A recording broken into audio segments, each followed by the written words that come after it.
तिब्बी माहिरीन की एक आलमी टीम ने दरियाफ़्त किया है कि जो लोग दूध और दूध से बनी ग़िज़ाओं का ज़्यादा इस्तेमाल करते हैं उनमें दिल की बीमारियों के ख़तरात भी कम होते हैं।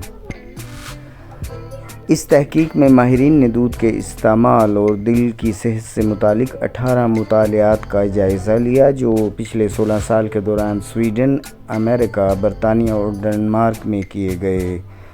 इन मुतालियात में 47,000 से ज़्यादा रज़ाकार शामिल हुए थे, जिनमें से बेशतर की उम्र 60 साल के लगभग थी।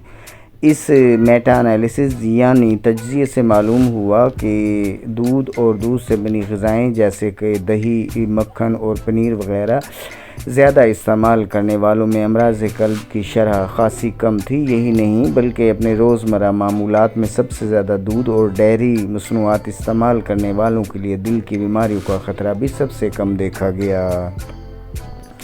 इसके मुकाबले में वो अफराद जिनमें डेयरी प्रोडक्ट इस्तेमाल करने का रुझान कम था, उनकी बड़ी तादाद अपनी बाद की उम्र में दिल और शरियानों की बीमारी में मुब्तला हुई। तिब्बी माहिरीन पिछले कई सालों से दूध और डेयरी मसनूआत की कम मिक़दार इस्तेमाल करने वालों पर ज़ोर देते आ रहे हैं कि उनमें चिकनाई की वाफिर मिक़दार मौजूद होती है। अलबत्ता दूसरी कई तहकीकात इसके बरखिलाफ़ नताइज भी सामने ला रही हैं, जैसे कि ऑस्ट्रेलिया, अमेरिका, स्वीडन और चीन के माहिरीन पर मुश्तमिल मुश्तरका पैनल की तहकीक ने भी सेहत के हवाले से दूध और दूध से बनी मसनूआत की अफादियत साबित की है।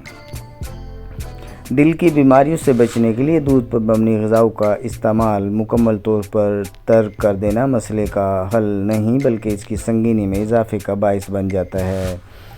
आलमी पैमाने पर दूध के बारे में मज़ीद तहकीकात की जाएँ तो दुरुस्त सिमत का तयन हो जाएगा और सेहतमंद रहने के लिए दूध और दूध की मसनूआत की अफादियत भी वाज़ेह हो जाएगी।